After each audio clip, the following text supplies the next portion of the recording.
nuclear power plants, which are being extended by at least 12 years. And the last pressure test is being carried out on BP's damaged oil well in the Gulf of Mexico before it's declared permanently sealed. The well's closure will end a 5-month battle for BP after the rig exploded. Those are the headlines on BBC World News.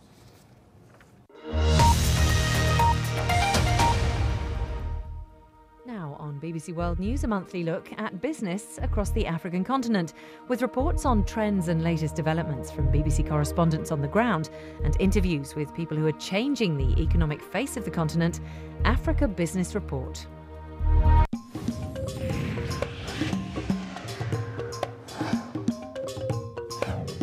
Africa Business Report in association with Skybank.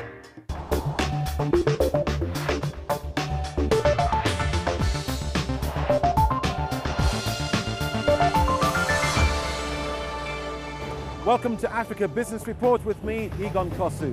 We're in Addis Ababa, the capital of Ethiopia.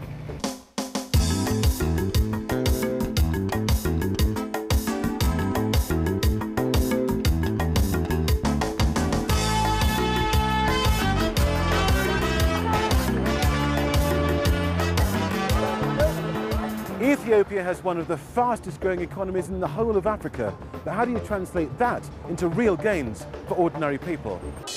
Also in the programme, something to shout about. The exchange trying to streamline Ethiopia's agriculture. Star Power, the Nigerian firms turning to celebrity endorsement to bolster the bottom line. And bouncing back, why Ivory Coast is turning to rubber to boost its fortunes. All that and more on this edition of Africa Business Report. This economy is expected to grow by about 11% this year, which is pretty impressive. But don't forget, this is still one of the poorest countries anywhere on earth. So how do you turn all of that growth into real prosperity? The answer could lie in efforts to sort this out, the nightmare traffic choking the roads of Addis. Most of these cars are imports. They assault the ear, the nose, and of course, the environment. And because they're brought in from overseas at great expense, they're also an assault on the economy. Well, the company behind this car thinks it's able to solve both problems. It intends to start making the car.avi car right here in Ethiopia. That would help boost the anemic manufacturing sector, but the benefits don't stop there. The car also runs on gas produced by organic waste, and so cuts down on pollution. Now, I've just driven in here powered by biogas, and to switch to petrol it's a pretty simple matter. You press that button and you're now ready to roll on conventional fuel. What there isn't, though, is a button to ensure a readily available supply of cheap investment cash. The really conservative nature of financing here means that that cash is pretty hard to come by, and that could act as a brake on development. It's hard for this and other Ethiopian firms to get hold of foreign cash.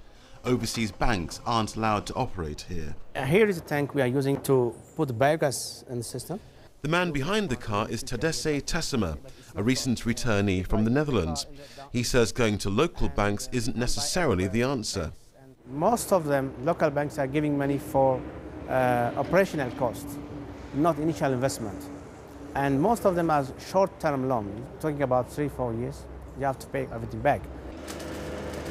But despite this, the company is determined to press ahead with developing manufacturing muscle, adding new buildings and new equipment. Currently, we are importing almost all goods from outside. And the foreign currency, which is, we have some foreign currency problem. And by manufacturing locally, we can save foreign currency, and also we will be able to create more jobs and also to bring new technology to Ethiopia, and also being possible to export to foreign countries. So the company isn't going to make just cars. It's going to be churning out another product designed to tackle chronic traffic, a so-called city bus designed to take on the rigours of Addis and other African cities. And it too will be a green machine. Once this thing is built, it'll carry up to 200 passengers, and the engine, which will go there, will eventually run on biogas. But the ambitions don't end there. There are plans to export this bus to other parts of Africa.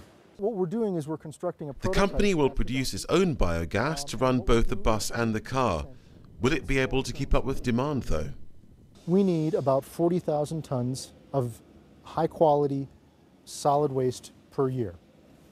Now, as we've discussed with the Addis Ababa solid waste authorities, currently the generation of solid waste in Addis Ababa is about 200,000 tons per year. So by using only a quarter of the waste that's available, we can meet our target of generating enough fuel for those 2,000 cars. What happens after that, though? Surely you're not going to cut off at 2,000 cars. Well, the economics are such that the capital investment is high. So we want to start with that goal, make sure that everything is as we expect, and then certainly there's great potential for expansion. I mean, ideally we'd like to use all of the solid waste to generate fuel because it's a much more positive outcome than putting it in a landfill or a dump. As things stand, the green revolution is a long way from sparking an industrial revolution here. But it's clear that as the country drives towards greater self-sufficiency, manufacturing will play an increasingly important role. Ethiopia is famed for its gold. In fact, it's one of the country's biggest exports. Over in Ivory Coast, though, there's a hunt for so-called white gold.